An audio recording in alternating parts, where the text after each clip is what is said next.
Olá, estudante do primeiro ano do ensino médio. Sou professora Mônica Couto, professora de Geografia. Durante o período do isolamento social devido à pandemia do Covid-19, serei sua professora de Geografia. Juntos, trabalharemos temas desse componente curricular para que você não perca o pique e, quando retornar, possa aprofundar com seu professor de Geografia presencial e os seus colegas de turma. Espero que você tenha vindo hoje com muita energia, porque nossa aula vai tratar desse assunto: fontes de energia, conexão, meio ambiente, energia e desenvolvimento. O que veremos na aula de hoje, então?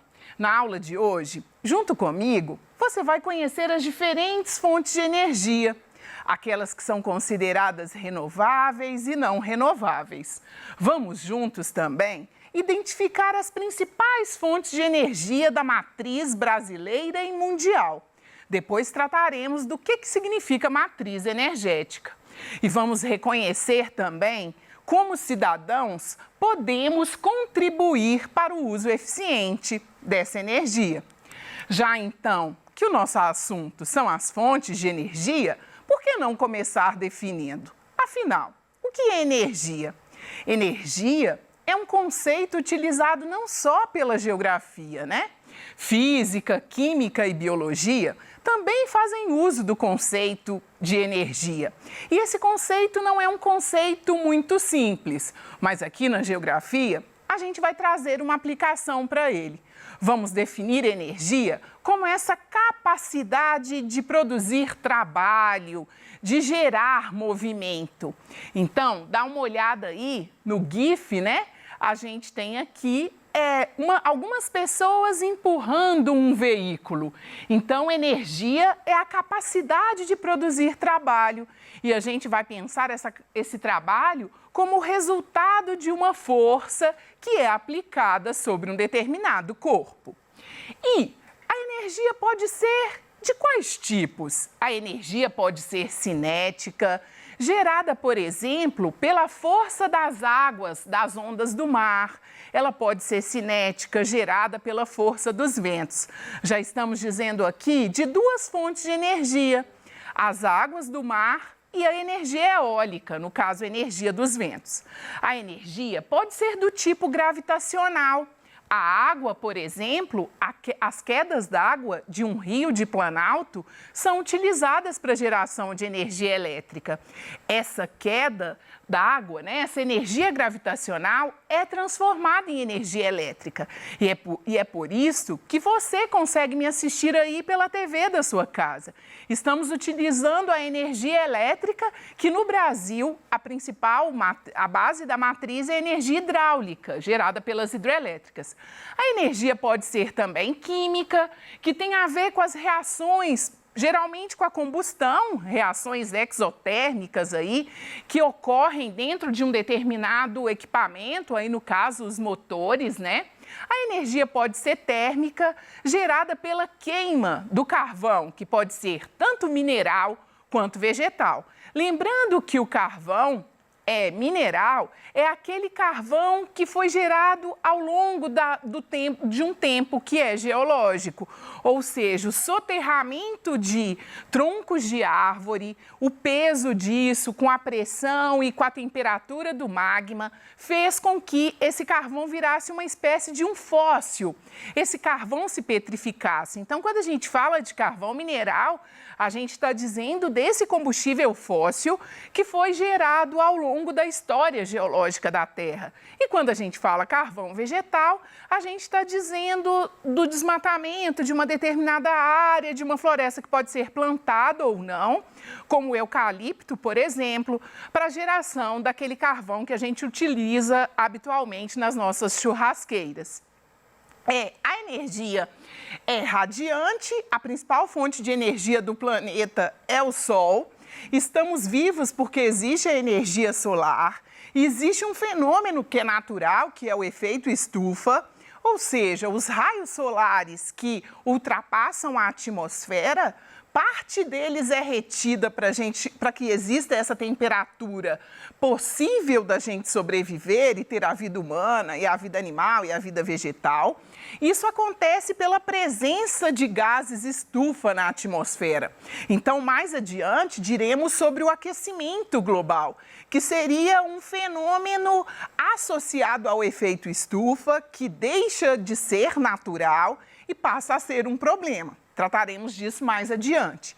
E o último tipo de energia é a energia nuclear, que é gerada no mundo principalmente a partir da fissão ou da fusão, da quebra de dois elementos químicos, ou do urânio, mais comumente, né, as usinas nucleares, a bomba atômica é proveniente, as bombas atômicas foram provenientes do urânio, e tanto da fusão dos núcleos de hidrogênio, ou seja, da quebra a partir da elevação da temperatura. Então, agora que a gente já definiu o que é energia, vamos pensar o que são as fontes de energia? Então, quando a gente fala de fonte, a gente está dizendo, olha, qual é a origem da energia? Então, se a gente pensa o planeta, se a gente pensa o espaço geográfico, vivemos em um planeta e em um espaço onde a energia é algo muito importante. Temos a nossa própria energia, né, que a biologia vai explicar, que está associada aos carboidratos que consumimos aí na nossa alimentação, mas existem as outras fontes de energia. Então, a fonte, que são todos recursos naturais, né, que podem ser renováveis ou não, diremos deles daqui a pouquinho.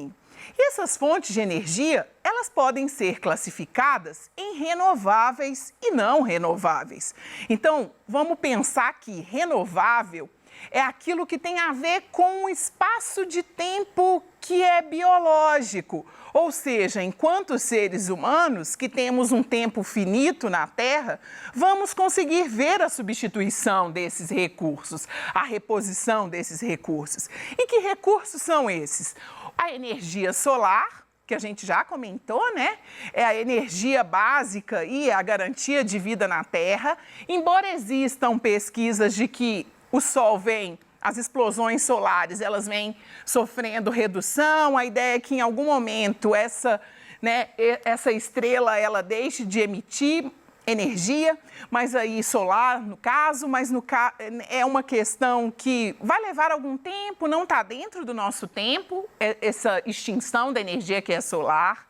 A energia hidráulica que a gente já falou, o ciclo hidrológico, ele é um ciclo que se renova, enquanto a gente tem precipitação, condensação, né, e evaporação, esse ciclo ele se renova. O que acontece com a água é a disponibilidade de água potável. Então, quando a gente coloca que precisamos ser conscientes com o uso da água, não significa que a água será um recurso extinto no planeta. Significa que a quantidade de água potável é muito pequena e, dependendo do mau uso que a gente faz dela, a gente começa a não ter condições de fazer uso daquilo que existe. A energia maremotriz, que a gente já disse, né? A energia que é gerada pela força das ondas, e aí pensando a lógica das marés. A energia geotermal, que é essa energia que em determinadas áreas do planeta, onde o magma ele fica mais próximo da crosta, né? Você tem a disponibilidade de utilização dessa energia térmica oriunda do interior da Terra. A energia eólica, que é a força dos ventos, e a energia da biomassa, né, que é uma fonte de energia que cresce muito não só no Brasil, como no mundo, que é a utilização, então, da matéria orgânica, geralmente vegetal, o bagaço da cana, por exemplo, para a geração de biocombustível. E o que são, então, as energias não renováveis? Se a gente pensou numa lógica temporal e as renováveis eram aquelas que estavam dentro do nosso tempo biológico, as não renováveis são aquelas fontes de energia geradas em um tempo geológico, ou seja, enquanto seres humanos vivendo nesse padrão de sociedade que a gente tem, não temos garantia de ver esses recursos não renováveis serem reorganizados, serem substituídos pela natureza. E quais são esses, né? São os combustíveis fósseis, todos eles combustíveis fósseis, o petróleo, que vem dessa mesma lógica da sedimentação de micro-organismos ao longo de milhões de anos, a pressão e a temperatura fez a formação desse componente aí que gera vários outros, né? O petróleo, ele tem uma linha imensa de possibilidades, né? A própria gasolina, e uma coisa que a gente utiliza muito na nossa vida é o plástico. Por isso da importância tão grande do petróleo. O gás natural, também um combustível fóssil gerado a partir das áreas de sedimento, enfim. É o carvão mineral que a gente disse, né? A petrificação ao longo de milhões de anos aí da madeira das nossas florestas. E alguns outros combustíveis, como a própria turfa e como o próprio urânio. A turfa, ela é um vegetal também, mas mais na linha dos líquens e dos musgos, né? Ela se assemelha mais a um pó, parecido com carvão mineral, mas numa condição mais porosa aí. E o urânio, né? Aí está o símbolo atômico do urânio, tão utilizado, então, né, nas questões relacionadas à energia nuclear. Aqui, só para a gente ter uma ideia de como é que essa energia foi utilizada pelos seres humanos ao longo da história, se a gente começa pensando as primeiras civilizações que eram nômades, que viviam da força física, da caça, da coleta, da pesca, a gente vai ter, num primeiro momento, o uso da energia da força muscular. Quando da descoberta do fogo, consegue se associar, passa a se alimentar, por exemplo, de comidas cozidas. Quando o homem se sedentariza, ou seja, consegue domesticar animais e vegetais, as fontes de energia, elas variam, o fogo permanece, mas eles começam a usar a tração animal quando da domesticação, a força da água e a força dos ventos. A força dos ventos vai garantir as navegações, se a gente reconstrói a história e reconstrói os meios de transporte. A lenha e a água vão ser fontes de energia, os moinhos, os monjolos aí de muitas cidades do interior de Minas ainda fazem uso. E aí o marco da modificação da matriz energética são as revoluções industriais. Então é a partir da descoberta da máquina a vapor, da questão da combustão, é que os combustíveis fósseis ganham força. E como esses combustíveis fósseis ganham força, tanto na organização espacial quanto no desenvolvimento econômico. E hoje, o que predomina, né? Os combustíveis fósseis na matriz mundial, mas a gente vai perceber que há uma busca pelas fontes alternativas, visto que esses combustíveis trazem problemas ambientais. Aqui a gente tem, então, o gráfico da matriz energética mundial. O que é isso? Quais são as principais fontes de energia utilizadas no mundo para a garantia do desenvolvimento socioeconômico? Então, se a gente observar, a gente vai ter mais de 80% da matriz mundial baseada em combustíveis fósseis, sendo eles carvão, petróleo e seus derivados e o próprio gás natural. Então, vai ser pequeno ainda no mundo a questão da energia hidráulica e da biomassa.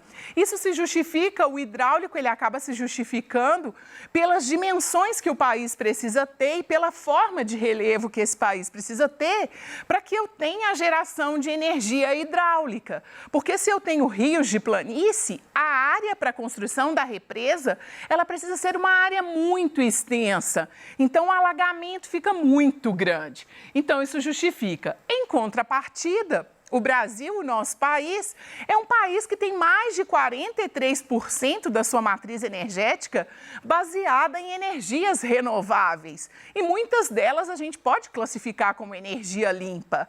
Então, no Brasil vai predominar bastante a energia hidráulica, mas também os derivados da cana nessa lógica da biomassa.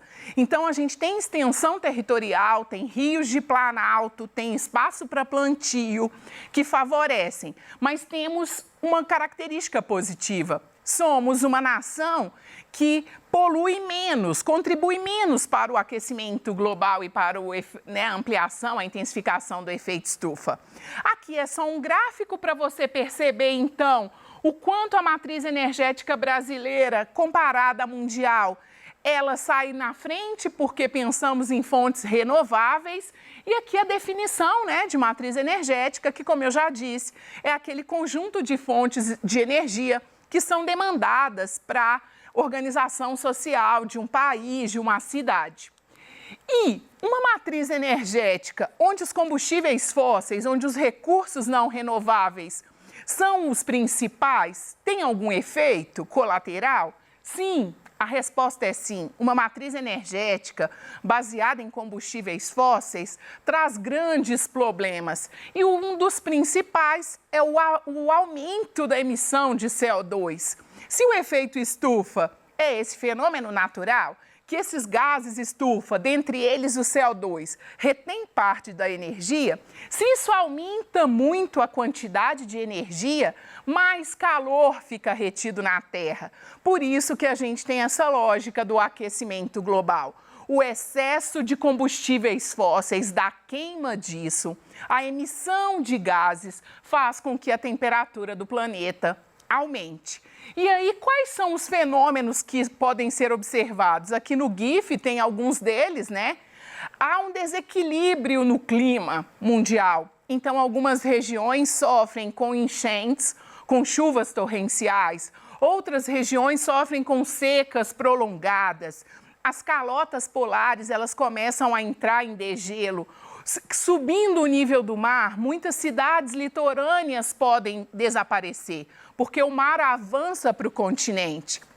Espécies vegetais são extintas. Quantas vezes vemos fotos de ursos polares presos em pequenas calotas polares, vagando no oceano, principalmente quando a gente pensa, por exemplo, no caso da Rússia. E aí, a gente tem alguma saída para isso? Temos uma saída para isso, a utilização dos de combustíveis não, né? Mas de fontes de energia limpa e fontes de energia alternativa. Se você quiser saber um pouco mais sobre isso, vale a pena ver lá no IBGE o Objetivo de Desenvolvimento Sustentável número 7, que fala sobre energia acessível e limpa e vai fazer um pouco dessa discussão da nossa necessidade de buscar, então, outras fontes de energia baseada no vento, na força dos ventos, na geotérmica, onde for possível, na própria energia eólica. Então, é possível fazer. Vamos pensar, então, uma questão do Enem que trata sobre esse assunto de fonte de energia? Então, lá em 2012, o Enem trouxe uma questão onde ele acredita que você foi contratado, então, para fazer um estudo sobre qual a matriz energética que uma região devia ter. E ele te traz as características dessa região. Uma região plana, chuvosa e com ventos constantes. Dispondo de poucos recursos hídricos, ele já te disse que não tem muitos rios, e sem reservatório de combustível fóssil. Então, provavelmente não vai dar para seguir a linha mais tradicional. Se ela é um lugar hipotético que tem pouco combustível fóssil, tem pouco espaço físico, a gente já acaba eliminando duas fontes, né? Se eu tenho pouco espaço físico, poucos recursos hídricos, hidráulica não vai dar para ser. Baseado no petróleo, não vai dar para ser. Talvez sobre para a gente eólica e solar. Ele falou que o local é chuvoso, né? E aí, quando ele diz que o local é chuvoso, provavelmente a quantidade de sol nesse lugar é pequena. Então, é uma região que provavelmente seria interessante trabalhar com a energia eólica, pelas características do país. E aí, para você não ficar, né, de fora dessa contribuição, lembra que a gente falou lá atrás que você poderia reconhecer como colaborar com isso? Você pode ser um consumidor eficiente. E para ser um consumidor eficiente é usar a mesma quantidade de energia ou menos, realizando as mesmas tarefas ou mais tarefas. Então, tenha atenção aí com o seu chuveiro, na época do verão, tente colocar uma temperatura mais baixa, isso é uma possibilidade. E sempre que você sair de um cômodo, desligue então os equipamentos, assim você vai estar contribuindo com o ambiente. Na aula de hoje, então, o que a gente viu? A gente viu que a energia é muito importante para as relações econômicas e sociais, principalmente no mundo moderno, que existem fontes renováveis e não renováveis. O ideal é optarmos por fontes renováveis. Elas podem ser substituídas em um curto espaço de tempo. Lembra lá no nosso tempo biológico que a matriz energética mundial ainda é uma matriz baseada em combustíveis fósseis. É preciso repensar esse modelo, que o Brasil sai à frente nesse ponto quando temos uma matriz com maior percentual baseado em combustíveis renováveis, em fontes renováveis, e que nós, enquanto humanidade, você e eu, enquanto cidadãos desse mundo, somos capazes de reverter esse quadro e trabalhar para a eficiência energética, para um consumo menor de energia. Então, estamos juntos nessa, né? Eu e você, nesse período de pandemia, vamos juntos estudando. Até a próxima aula. Obrigada.